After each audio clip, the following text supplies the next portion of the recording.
The tunnels had been silent for 3 cycles now. Vrax pressed his scaled back against the cold rock wall and tried to remember what sunlight looked like. Beside him, Solace breathed in short, careful bursts to save oxygen. Taven sat with his wings wrapped tight around his body, and little Rill had stopped crying 2 days ago. That worried Vrax most of all. They were dragons, but young ones. Vrax had barely 16 seasons, hardly old enough to leave his nest. The consortium did not care about that.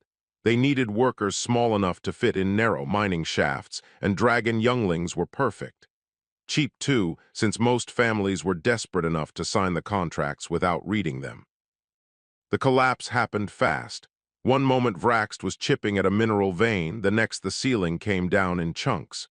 Their supervisor fled immediately, sealing the emergency doors behind him. Standard procedure, the company called it. Acceptable losses. That was 3 cycles ago. "I hear something," Rill whispered. Her voice sounded raw and small in the darkness. Vrax listened. Nothing but the usual creaks and settling of damaged supports.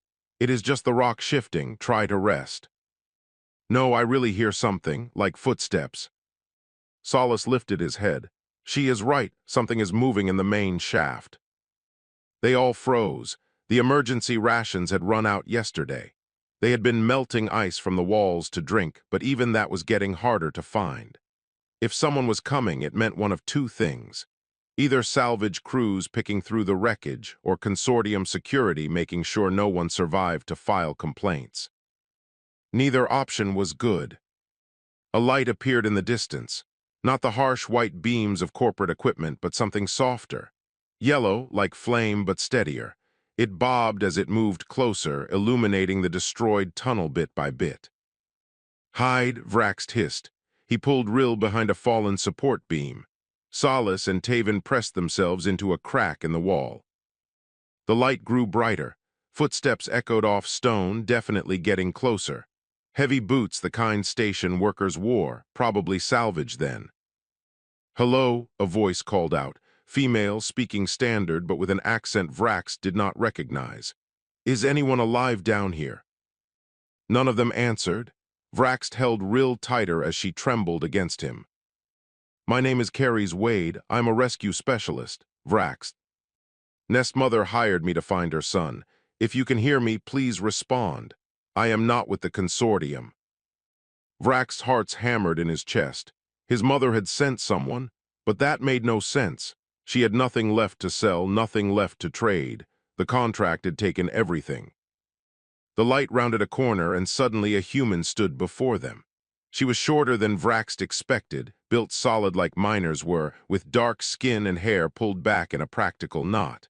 Her clothes were worn but clean, covered in pockets and tool loops. The light came from a lamp mounted on her shoulder. She spotted them immediately. Her eyes went wide, then soft. "Oh, thank the stars, you are alive." Nobody moved. Carrie set down her pack slowly and held up both hands. "I know you are scared. I know humans have a reputation and not all of it is good, but I promise I am here to help. Your mother sent me Vraxed. She sold her nest stone to hire me." Vraxed felt his throat tighten.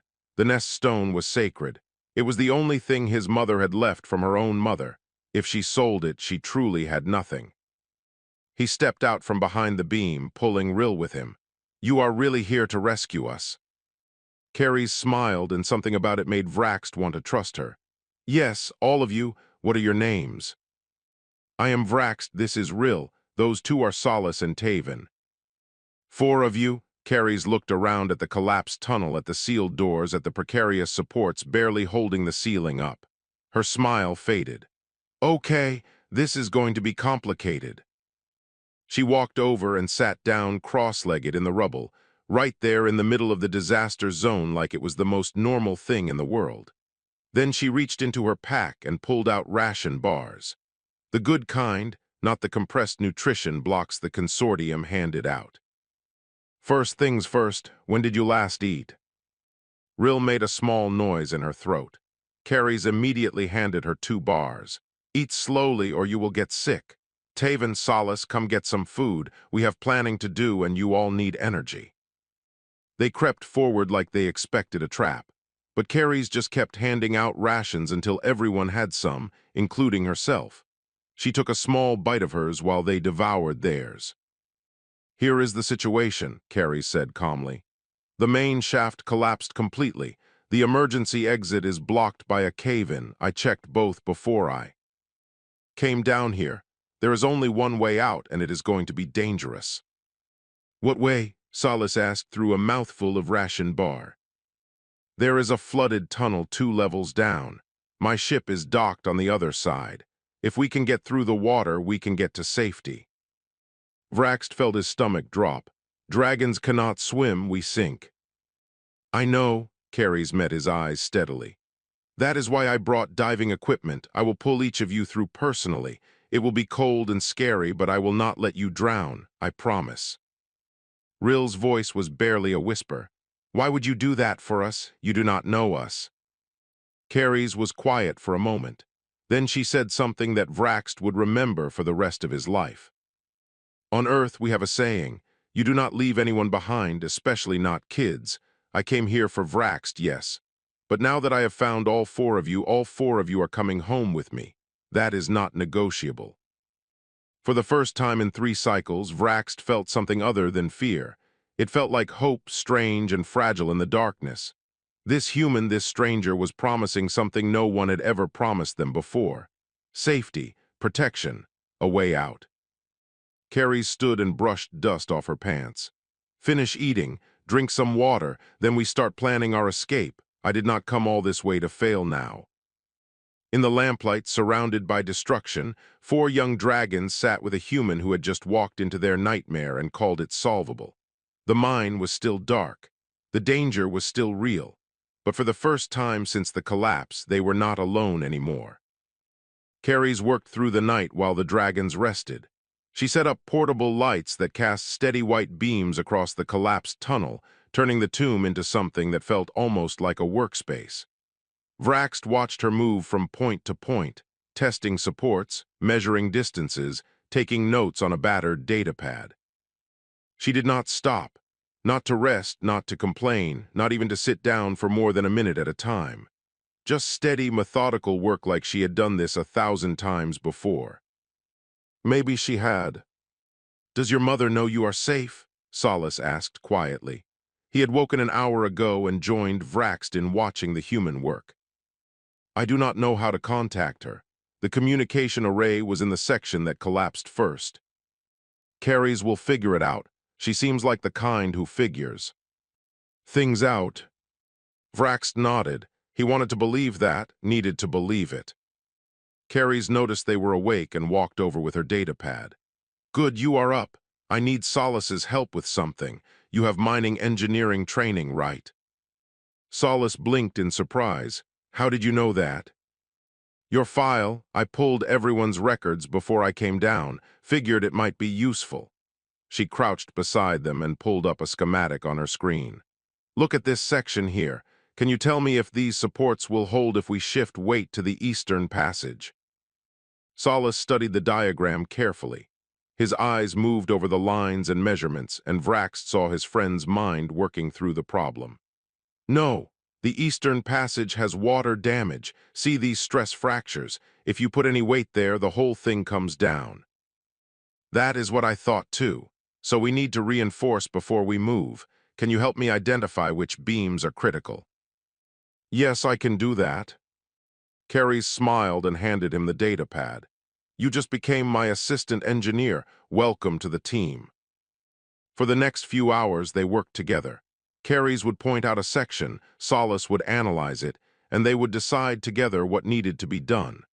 Vraxt had never seen an adult ask a dragon youngling for advice before. Usually, adults just gave orders and expected obedience. Taven woke next, then Rill. Carries immediately put them to work too. Taven helped carry equipment, his strong wings making him perfect for reaching high places. Rill sorted through supplies and kept inventory. Everyone had a job, everyone mattered. They shared another meal at what Carries called midday, though time meant nothing in the eternal darkness of the mine. She divided her rations exactly equally, taking no more for herself than she gave the dragons. "Tell us about Earth," Rill said suddenly. "Is it really a death world?" Carries laughed. "That depends on who you ask. To most species, yes. Our gravity is high, our weather is extreme, and our biology is aggressive. But to us, it is just home." "Are all humans like you?" "Like me how?" "Brave, willing to go into dangerous places for strangers." Carries was quiet for a moment. She took a sip of water and stared at the tunnel wall. "My parents were miners, deep core extraction on a colony world called Haven's Gate. I was 14 when the supports failed in their section. The company sealed the tunnels and declared it an acceptable loss, just like they did here." The dragons went silent. "I was off-world at school when it happened. By the time I got back, the rescue window had closed. Company policy said it was too dangerous to attempt recovery. So I learned everything I could about rescue operations. Spent 10 years training, studying, practicing, and now I go into places where companies say it is too dangerous. I find people they left behind." "Did you ever find your parents?" Vraxt asked softly. "No, I was too late for them, but I have found 237 other people. Miners, engineers, explorers, kids. 237 lives that corporations wrote off as acceptable losses." She looked at each of them in turn. "You are 238 through 241. Rill moved closer and leaned against Carrie's side. The human put an arm around the small dragon without hesitation, like it was the most natural thing in the world. "We are sorry about your parents," Rill whispered. "Me too, little one, me too." They sat like that for a while, the 5 of them in the circle of light, surrounded by darkness and danger but somehow feeling safe anyway. Then Carrie straightened and checked her chronometer. "Okay, team, time to finish preparations. We move out in 6 hours. That gives us time to secure the route and rest before the dive."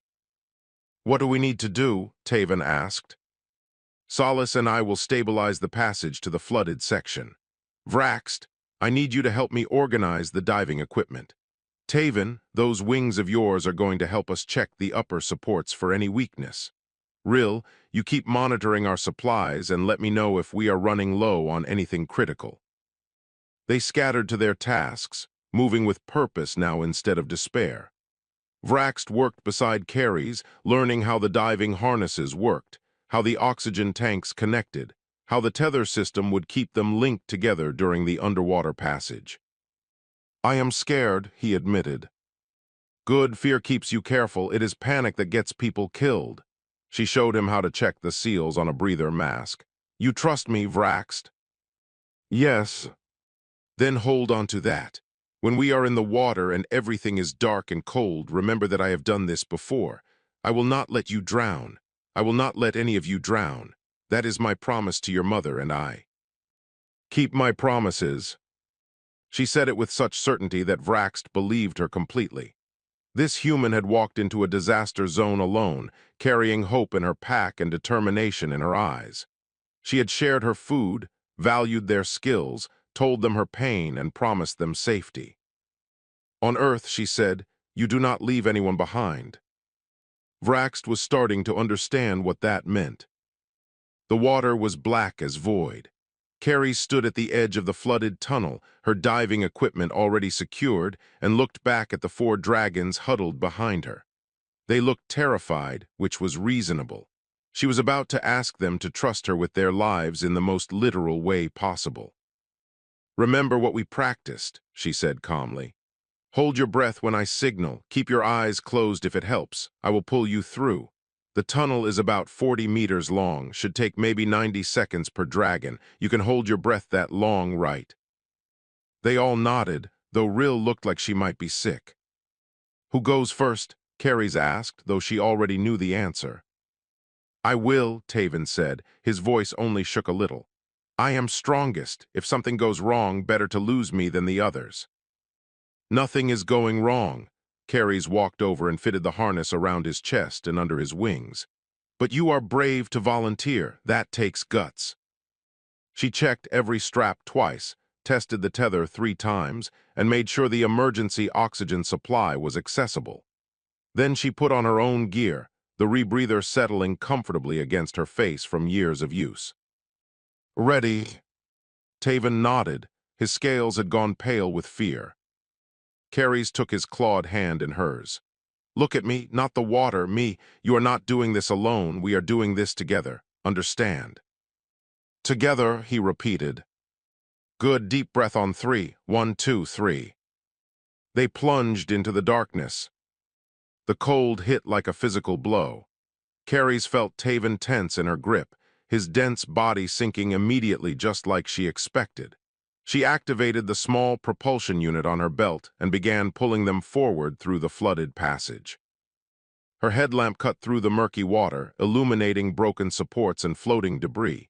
She navigated around them carefully, keeping Taven close. His eyes were squeezed shut, his hand gripping her so hard it hurt. She squeezed back, steady and reassuring. 30 meters, 60 seconds. A support beam had fallen across their path. Carries adjusted course, pulling them under it. Taven's wing caught on something, and he jerked in panic. She immediately pulled him free and kept moving. No time to stop. No time to think about what could go wrong. 40 meters, 80 seconds. Light appeared ahead, not her lamp but actual light, the air pocket, safety. She kicked harder, pulling them both toward it, and then they broke the surface. Taven gasped, coughing and shaking. Carries helped him climb onto the rocky ledge that bordered the water and removed his harness. "You did it," she said, her own breathing heavy. "You made it through." "I thought I was going to drown." "But you did not. You trusted me and you made it. Now rest here while I get the others." She did not wait for a response. There was no time. The longer the others waited, the more frightened they would become. She dove back into the water and swam back through the tunnel alone. Solace went next. He kept his eyes open the whole time, watching everything with that analytical mind of his. When they surfaced, he immediately asked questions about the structural integrity of the tunnel and whether the water levels were rising. Carries answered while she removed his harness, then dove again. Rill was tiny, light enough that pulling her through was almost easy, but she panicked halfway, thrashing in the water. Carries had to wrap both arms around her and hold her still while continuing forward. When they surfaced, Rill was sobbing and shaking. "You are safe," Carries said firmly. "You are safe now. Breathe with me. In, out, in, out." Rill clung to her, and Carries held the small dragon until the shaking stopped. Then she passed Rill to Solace and prepared for the final run. Vraxt was waiting in the darkness when she returned. He looked older than 16 somehow, like the weight of what they were doing had aged him. "Is everyone okay?" he asked as she fitted his harness. "Everyone is fine. You are the last one, then we go home." "Carries, thank you for all of this." She paused in checking his straps and met his eyes. "Thank me when we are all on my ship and out of here. Ready." "Ready." They descended together. The tunnel felt longer this time. Carries was tired from 3 round trips and her muscles burned from the exertion. But she pushed forward, pulling Vrax through the dark water with steady determination. She had done. Harder dives. She had saved people from worse situations. This was just another rescue, just another person depending on her. Except it was not. Not really. Somewhere along the way, these 4 dragons had become more than a job. They had become her responsibility in a way that went beyond contracts and payment. They were almost through when disaster struck. The tunnel shuddered. Vrax jerked in alarm and Carries felt rather than heard the groan of stressed metal. One of the supports was failing. She kicked harder, racing toward the light ahead, but she knew they were not going to make it in time. The support gave way with a sound like thunder. Rock and metal crashed down behind them, creating a surge of water that slammed into them like a fist. Carries lost her grip on Vraxt, and they tumbled separately through the churning water. She could not see him, could not find him in the chaos. Her headlamp spun wildly, showing nothing but debris and darkness. Panic tried to claw its way up her throat, but she shoved it down. No time for panic. Find Vraxt. Get him to safety. There, a flash of scales in the murky water. She grabbed his harness and pulled with everything she had left. The tunnel was collapsing behind them, but ahead the light still beckoned. Just a few more meters, just a little further. They burst through the surface together, gasping and coughing. Hands reached down and pulled them both onto the ledge. Solace and Taven dragged Vrax to safety while Rill threw her small arms around Carrie's. Behind them, the tunnel collapsed completely. Water surged and settled. The way back was gone forever. But everyone was safe. All 4 dragons were accounted for. Carrie's lay on the cold stone, her body screaming with exhaustion, and felt someone checking her for injuries. Vrax, probably, or Solace. It did not matter. They were all here. They had all made it. "Come on," she said when she could breathe again. "My ship is just through that passage. Let us go home." The ship was small but clean. Carries called it the Wayward Star, though Vrax thought it looked more like a modified cargo hauler than anything fancy.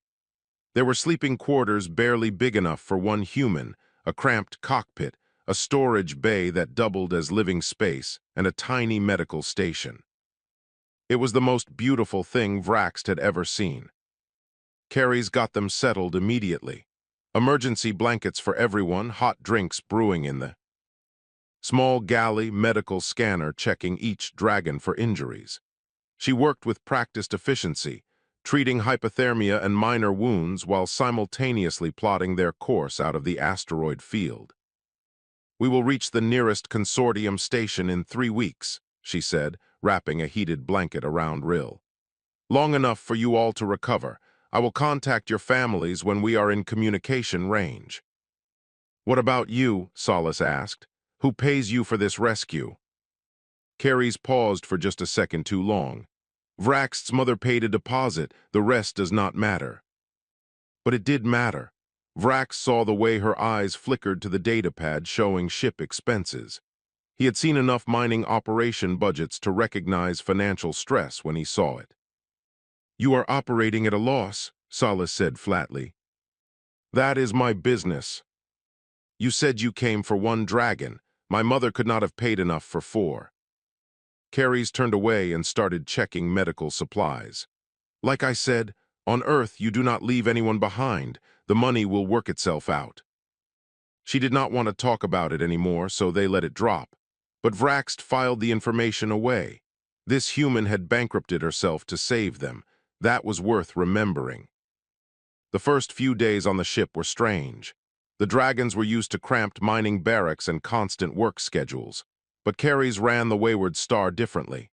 She created routines, yes, but comfortable ones. Meals at regular intervals, time for rest and recovery, even entertainment. She taught them Earth games, card games that made no sense until suddenly they did. Word puzzles that Solace loved. Simple drawing exercises that Rill excelled at. She told them stories about Earth, about oceans and forests and cities that stretched to the horizon. "Is Earth really as dangerous as they say?" Taven asked one evening. They were all gathered in the storage bay, which Carries had converted into a common room with blankets and cushions from somewhere. "Depends on where you go. The Deathworld reputation is earned mostly from our wildlife. We have predators that can kill you in seconds, weather patterns that can destroy cities, gravity that crushes most species." "Why do humans stay there then?" Carries smiled. "Because it is home, humans are adaptable, we survive anywhere, but we love hardest the places that shaped us. Earth made us tough, yes, but it also made us appreciate safety when we have it, made us protective of those who cannot protect themselves." "Is that why you rescue people?" Rill asked. "Part of it, also because I know what it is like to lose someone when help does not come. I know what it is like to be left behind." She looked at each of them. "Nobody should feel that way. Nobody." Vrax understood then. Carries was not just rescuing bodies. She was rescuing herself over and over, trying to fix what had broken in her when her parents died. Every person she saved was a piece of her own heart being put back together. The weeks passed in strange comfort. They healed physically and started to heal emotionally. But Vrax noticed things changing, small things at first. The way Rill followed Carries everywhere, learning her routines. The way Taven asked her advice on things he used to figure out himself. The way Solace discussed ship maintenance with her like an equal. The way Vraxt felt safer with this human stranger than he had ever felt with his own mining supervisors. They were bonding to her, pack bonding the way humans supposedly did with everything. Except dragons did not pack bond outside their nest. It was not how their species worked. Or it was not supposed to be. Carries, Vraxt found her in the cockpit one night, staring at stars through the viewport. "Can I ask you something?" "Always." "Why did your parents become miners if they knew it was dangerous?" She was quiet for a long moment. Because they were good at it. Because they wanted to build something for their family. Because sometimes the dangerous choice is still the right choice if it means the people you love have better lives. "Do you think they would be proud of you?" "I hope so. I like to think they would understand why I do this." She glanced at him. "Why do you ask?" "Because my mother sold everything to hire you. She gave up her nest stone, which means she has nothing left of her own mother now. And I am trying to understand if that was worth it, if I was worth it." Carries turned to face him fully. "Listen to me. Your mother did not lose something when she sold that stone. She invested it. She invested it in your future, in your life. That is what parents do. They give everything they have to make sure their children survive. But now she has nothing. She has you alive. That is not nothing, that is everything." Vraxt felt something tight in his chest loosen. "I want to help you when we reach the station. You are in debt because of us. That is not your responsibility. You made us your responsibility. That goes both ways." Carries smiled, sad and fond at the same time. "You are a good kid, Vraxt. Your mother raised you right." They sat together in comfortable silence, watching the stars stream past. Behind them in the storage bay, Solace was teaching real basic engineering. Taven was practicing his reading with books from Carrie's small library. They were all growing stronger, healthier, safer. But a transmission came through 2 days before they reached the station. Official consortium channels. Carrie's face went pale as she read it. "What is wrong?" Vraxt asked. She handed him the datapad. The message was clear enough. The consortium was accusing Carries of theft. The dragons had contracts. They were company property until those contracts were fulfilled. By removing them from the mine without authorization, Carries had committed corporate theft. They were waiting for her at the station, not to thank her for saving lives, but to arrest her and send the dragons back to the mines. Back to the darkness, back to the danger, back to being acceptable losses. "No," Vrax said, "we are not going back. There has to be another way." Carries looked at him with tired eyes. "I am open to suggestions." The consortium station loomed ahead like a threat made solid. Carries docked the wayward star with steady hands despite the tension vibrating through every muscle. Security was waiting at the airlock. She could see them through the viewport, armed and official and utterly unsympathetic. "Stay behind me," she told the dragons. "Let me do the talking." "They are going to arrest you," Solace said quietly. "Probably, but they need to process the arrest legally, which means station holding until a hearing. That gives us time to figure something out." She did not sound convinced. The airlock opened, and 3 security officers stepped aboard immediately. The lead officer, a Kellian with blue skin and too many eyes, held up a datapad displaying official warrants. "Carries Wade, you are under arrest for corporate theft, breach of salvage protocols, and unauthorized removal of contracted workers. The Dragon miners are to be returned to consortium custody immediately."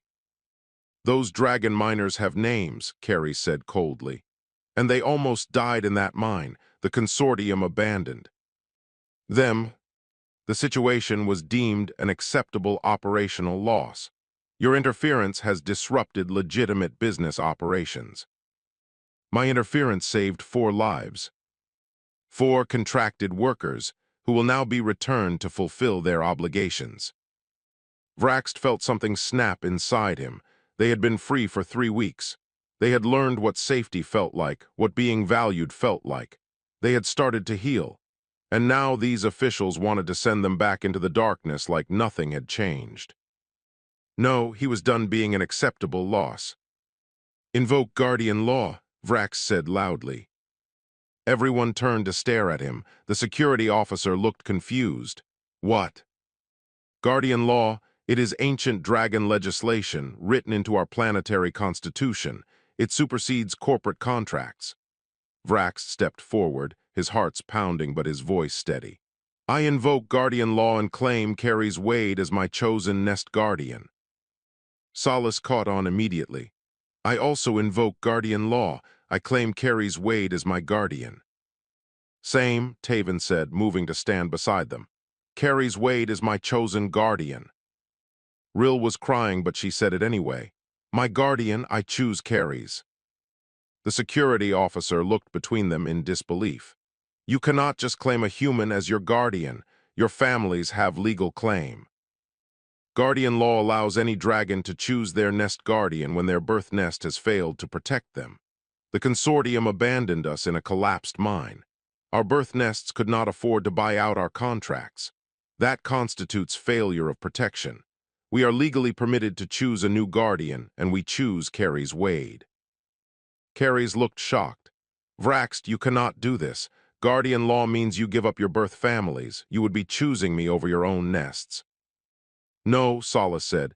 "In dragon culture, you can have a birth nest and a chosen nest. They are not mutually exclusive. We are not abandoning our families. We are expanding them." The security officer was scanning through legal databases frantically. "This is highly irregular." "But is it legal?" Vrax demanded. There was a long silence. Then the officer's shoulders slumped. "If the Guardian accepts the claim, yes, it supersedes corporate contracts, but the human would need to accept formally." Everyone turned to Carries. She looked at the 4 dragons standing before her, offering themselves as her family, choosing. Her over freedom, tears were streaming down her face. "You do not have to do this," she whispered. "I will fight the consortium in court. I will find another way." "We want to do this," Vrax said. "You risked everything for us. You gave us safety when no one else would. You are already our guardian in every way that matters. We are just making it legal." "Carries," Rill said softly, "please do not make us go back." Carries wiped her eyes and straightened. When she spoke, her voice was firm. "I accept.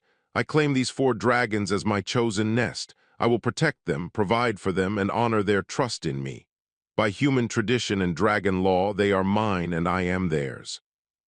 The security officer made a disgusted noise, but tapped commands into his datapad. "Fine. The Guardian claim is registered. The dragons are released from their consortium contracts effective immediately.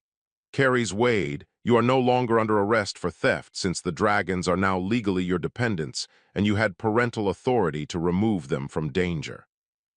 He glared at all of them. "The consortium will not forget this." "I am counting on them remembering," Carries said. "Every corporation should know that some people will not accept their acceptable losses." The security team left in angry silence. The moment they were gone, Rill threw herself at Carries and the human caught her easily. Taven and Solace moved in for a group embrace. Vrax hung back for a moment, overwhelmed by what they had just done. Carries reached out a hand to him. "You too, come here." He stepped into the embrace and felt her arms go around all of them. They stood like that in the airlock of the Wayward Star, a family that had chosen itself against every odd and expectation. "What happens now?" Solace asked. "Now," Carries pulled back to look at them. "Now I need to figure out how to afford feeding 4 growing dragons, and I need to contact your birth families to explain what happened.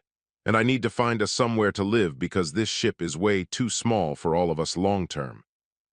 "We will help," Vrax said. "We are not children who need to be carried anymore. We can work. We can contribute." "You are absolutely children who need to be carried sometimes," Carries said firmly. "That is what guardians do. But yes, when you are ready, when you have healed fully, we will figure out the rest together. As a family." A family, Vrax had a birth nest he loved, but now he had a chosen nest too, built from rescue and trust and shared danger. A nest that included a human who walked into darkness without hesitation, and a group of dragons who decided that being together mattered more than following rules. The consortium station stretched around them, full of regulations and corporate power. But standing in that airlock, surrounded by the people he had chosen and who had chosen him back, Vraxt felt safer than he had ever felt in his life. They had found each other in the dark mine, and now they would face everything else together in the light. 6 months had changed everything. The habitat hung in stable orbit around a small moon, far from consortium space and corporate oversight. It had been a derelict mining station once, abandoned decades ago when the resources dried up. Carries bought it for practically nothing and spent 3 months making it livable with help from 4 determined young dragons. Now it was home. Vrax stood in what they called the common room and watched his family move through their evening routines. Solace sat at the engineering workstation, analyzing schematics for a rescue harness design he was developing. Taven practiced flight maneuvers in the converted cargo bay that doubled as an exercise space. Rill sprawled on cushions with her schoolwork, learning advanced mathematics from a correspondence course. Carries worked at her desk, planning her next rescue operation. She had not stopped saving people. If anything, having a family had made her more determined. "Dinner in 10 minutes, she called without looking up. "Whoever sets the table gets first choice of dessert." 3 dragons scrambled for the kitchen. Vraxt smiled and followed at a more sedate pace. His nest mother had visited twice now. The first time had been difficult, both of them unsure how to navigate the change. But his mother had hugged Carries and thanked her in broken standard, and Carries had cried and promised to take care of him. The second visit had been easier, more comfortable. His mother brought gifts and stories from home, and she stayed for a week learning about their new life. She approved. That mattered more than Vraxt expected. The other dragons' families had similar reactions.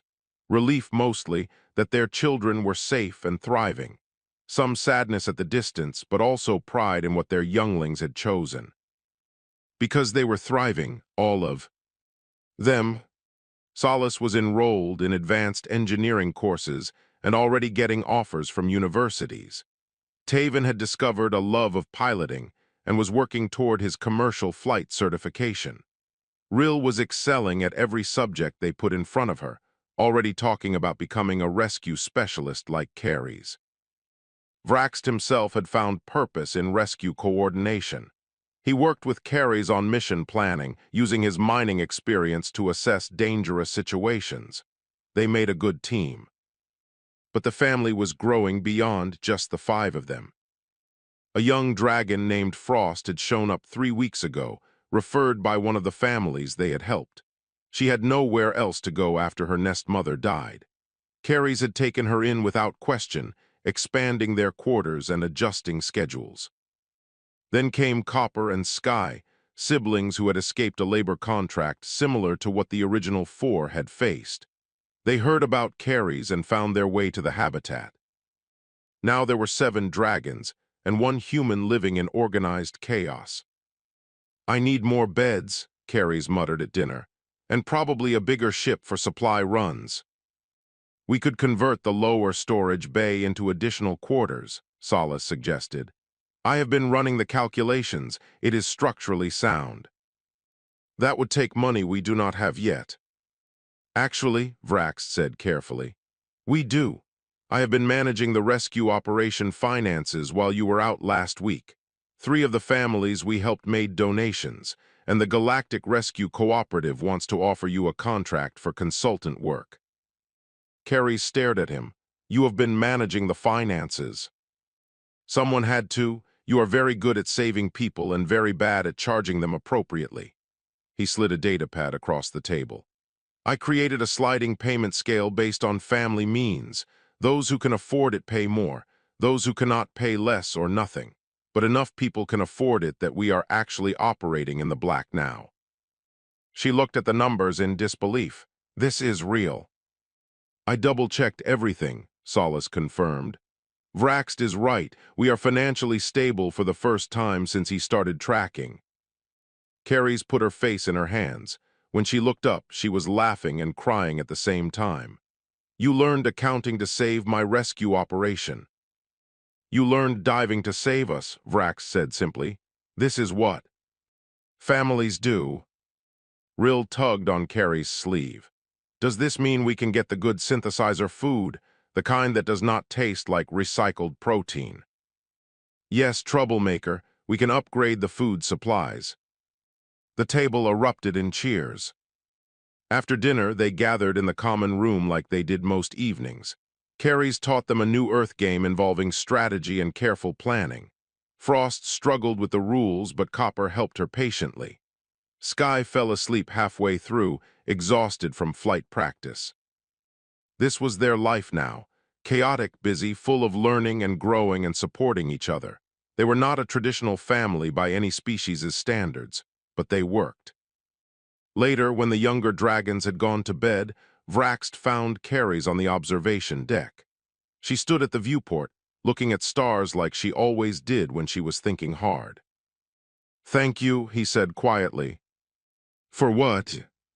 For walking into that mine, for refusing to leave us, for becoming our guardian even when it cost you everything. Carrie smiled. You know what is funny? I went into that mine to save 4 dragons. I was going to bring you back to your families and move on to the next rescue. That was the plan. What changed? You did, all of you. Somewhere between the dark tunnels and the flooded passage, you stopped being a job and became my family. I did not plan that, did not expect it, but I cannot imagine my life without you now. Neither can we, without you I mean. They stood together watching the stars, guardian and child, human and dragon, family by choice rather than blood. More dragons would come. Carries knew it, Vraxt knew it. Young ones who needed safety, who needed someone to walk into the darkness for them. And they would take them in because that was what their family did. The mine had been dark and terrible. It had been the worst experience of Vraxt's life, but it had also been the beginning of something beautiful. 4 dragons had waited in the dark. A human had come for them, and she had stayed forever, not because she had to, but because they had all chosen each other. In the end, that was what made a family, not biology or species or circumstance, just the decision to stay, to care, to protect each other no matter what came next. And for Carries and her ever-growing nest of dragons, that would always be enough.